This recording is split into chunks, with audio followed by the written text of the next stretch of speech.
London Brighton and South Coast Railway I-1 class.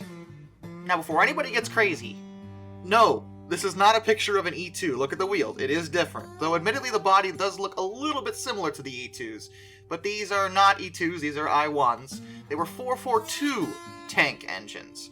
They were supposed to be able to haul secondary passenger trains as well as do shunting work and things like that. Most things that tank engines are supposed to be for. They were built between 1906 and 1907, and you know, they didn't go well. They were, I don't know if it's just this cutesy shape that keeps happening where if it looks like an E2, it's not supposed to do well, but the I-1s are actually a lot worse than the E2s in my opinion. In fact, they were so bad that they were reportedly given the nickname, and I don't say this lightly because, you know, I don't try to use coarse language on this channel, but this is historically relevant. The crews gave them the nickname Wankers. Yes, really. The reason is they were awful.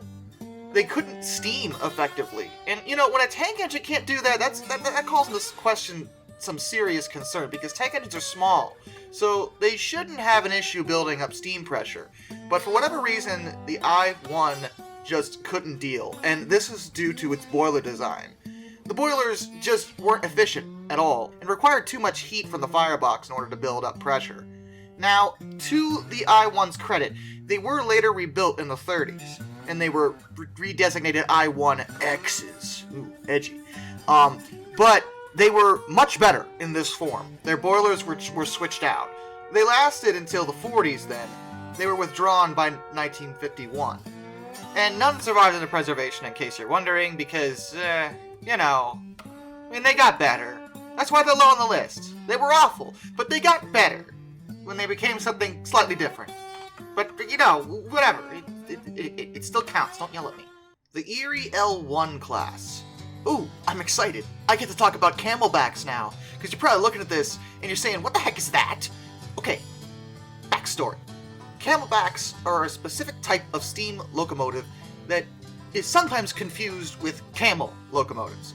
They are not the same thing, even though some people use the terms interchangeably. That's wrong. That's horribly wrong. But they do have one thing in common, and that's the general X-axis placement of the cab. The reason they're called camels and camelbacks is that the cab is placed in the middle of the locomotive. In the camel's case, the cab is placed on top of the boiler. The reason for this was to put as much weight on the driving wheels as possible. Camelbacks are similar, but their cabs are actually built around the boiler towards the middle. And the camels and the camelbacks were built for two different reasons. Like I said, the camels were built to put as much weight on the driving wheels as possible. Camelbacks were created out of necessity to add a larger firebox to the locomotive design. The initial problem came down to the need for a firebox that could burn anthracite waste. Now, anthracite is a form of coal, just so we're clear. Now, the firebox could be built, but it required a very large model. So large that if you put the firebox in a traditional place in front of the cab, the driver couldn't actually see forward. So the idea was to simply move the cab in front of it and keep the fireman back behind so he could shovel in coal. That's where the camelback design comes from. There were a few different ideas involving this, and one of them was indeed the Erie L1s.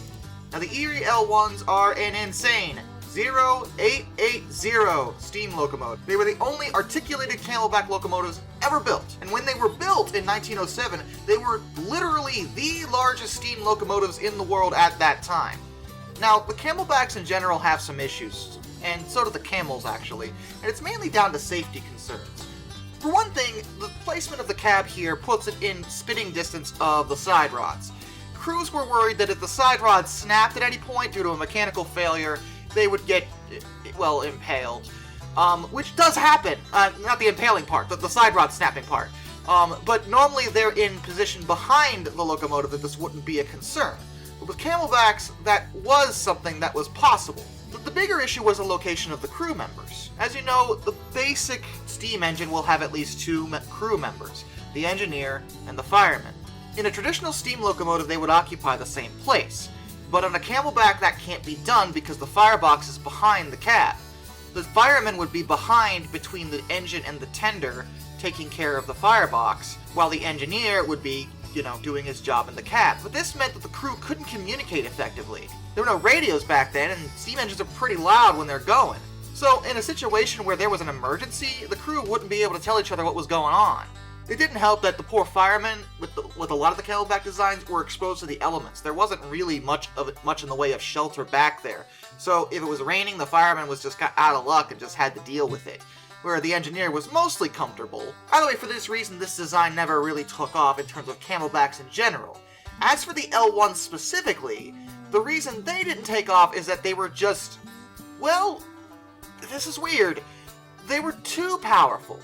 Like I said, these were the biggest locomotives in the world at the time, and they made a haul an incredibly large amount of weight. Now, they could do this, but their problem was that it was almost impossible to stoke a fire hot enough to meet their capabilities. Because the firebox was enormous on these things, it meant that the firemen had to work really, really hard. On top of that, as time went on, more efficient designs came out that were just as strong, if not stronger, with smaller fireboxes due to, different design mechanics and changes to the locomotive infrastructure overall. The fact is, the L1s just didn't do what they were supposed to do effectively because they were too hard to work with. There are actually rumors that this locomotive's firebox actually required 2 firemen to work it. Now, I will tell you, A, that's not true. At no point is there any evidence to suggest that there were 2 firemen working on these things. Although, B, that may have actually fixed the issues. They would have had to pay another fireman, which, make operating costs a little more expensive.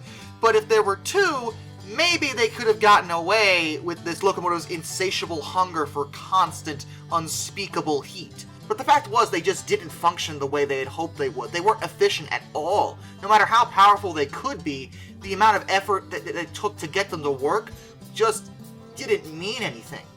Eventually, they were actually rebuilt as 2 882s with more conventional rear-located cabs. They wound up being more efficient in this form, but even then, by the 30s, their designs were obsolete, and they were all scrapped. The British... You know what? No!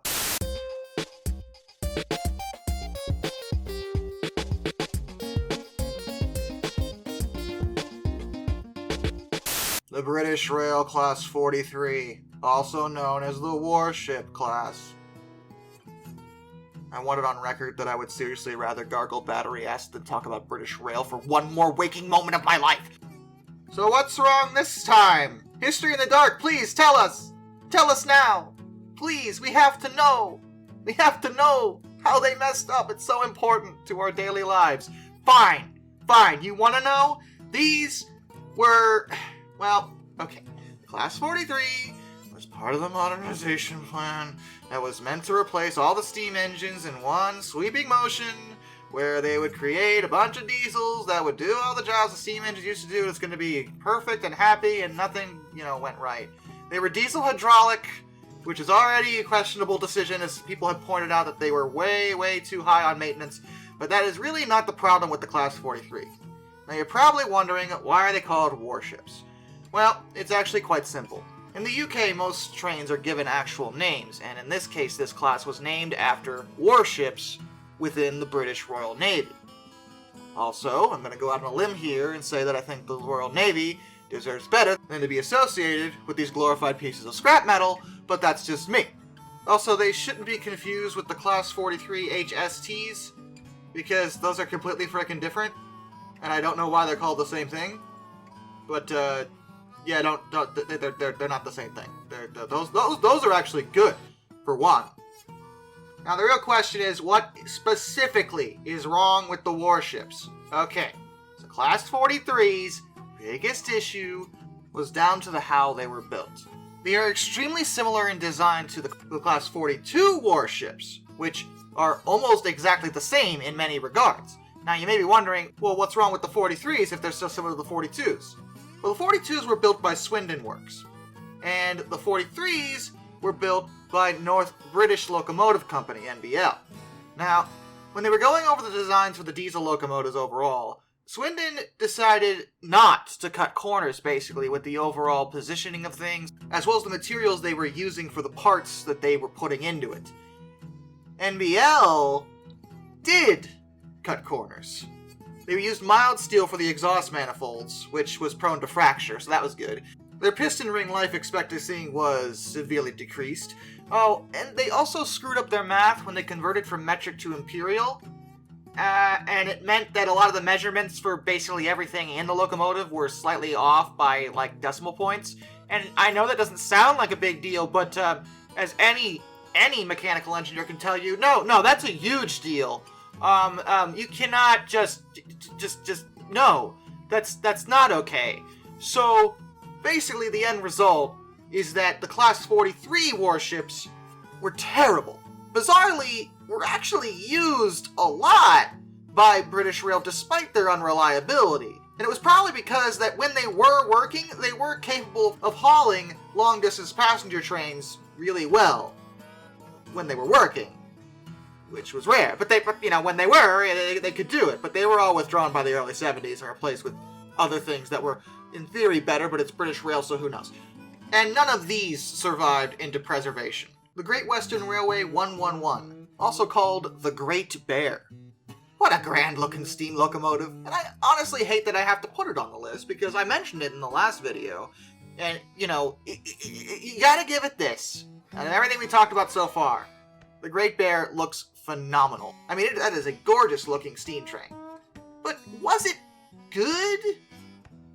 No, of course not. We've been over this. Anytime something appears on this list and it looks nice, it really does only look nice. Because there's been a lot of that, where a lot of trains look great. But that doesn't mean they function. And in fact, its grand size were largely part of its issues. The overall design didn't take into account the effects that would have, and the result is that the tube and barrel length of 23 feet meant that it had no efficiency. Like, it looked great and big and grand, but it was completely inefficient when it came to overall power output, as well as keeping steam pressure. Now, it could run and do things, but the biggest issue it had was that it didn't outperform anything else available on the rails at the time. Its best trait was that it served as a convincing, pretty centerpiece for the Great Western Railway, because the engine does look very nice, and that was often what it was used for. It was for public relations. Especially considering this was, at the time, one of the few Pacifics on British lines. It wasn't until later that they would add more of those designs overall. The Great Bear was eventually rebuilt as a 460 called the Castle class. In that form it was actually pretty decent, and it would serve till 1953 when it was scrapped. The South African class Afro 4000. Oh boy, another recent example? Oh, goody. Built for the Passenger Rail Agency of South Africa, or PRASA, as we'll call it, because I am not saying every single individual word like a crazy person. And they were meant to be the latest thing for South African rail lines. And to be fair, in its own way, anywhere else in the world, the 4000s aren't actually that bad. There's nothing inherently special about them, necessarily, but they don't actually have a history of severe malfunction generally. So what gives? Why is it even on this list? Well, I want to stress that I am specifically referring to the South African version of the Afro 4000s. Now, the story runs a little deep in terms of government corruption and corporate deviousness again, just like last time, so I'm going to try to give you the abridged version again. You are likely familiar with the concept of gauges, like railway gauges. They even use those in toy train, HO gauge, stuff like that. Well, they do the same thing with actual trains. Every train has to be gauged for the lines it's running on. A lot of people assume this just means the distance between the two rails on any given track, and that is part of it, but it also takes into account height. Different railways have different height requirements. The reason for this can involve a few things: the position of the signals, the wires they use for electrification for the lines, or tunnel height. Either way, any engine has to be rated and gauged appropriately for the lines it's supposed to be running on. Due to a bunch of corrupt officials, both involving the South African government, as well as involving Swifambo Rail Leasing, which was just a front for black economic empowerment, brokered the whole thing and used a Spanish manufacturer to create these engines, meant that they didn't actually bother to gauge these diesels at all. They could run on the rails, but when they actually did tests to see if they could fit on the lines, specifically underneath the pantographs, which is super relevant, they were found to only clear these lines by 10 millimeters, or 3/8 of an inch. which is cutting it way, way too close. That is in no way within safety parameters. When they attempted to run these things, this height issue actually caused an accident, almost killing the crew on board. After that decision was made to just not run them at all because they weren't built for the lines. You can't call a train good if it can't even run on the rails safely. You run them forward and then you smack into something. Like, that's not normal. That shouldn't happen ever. According to my sources, the courts actually ruled in favor of South Africa in this case, regarding the state of these trains, and said that the company has to refund the money and take the trains back, though the process of recouping that loss apparently has yet to begin. As far as I can tell, the trains are still sitting down there, so we'll see what happens. Exciting, I think. No, the opposite. Till next time, this is Darkness, and I bid you all a fond farewell.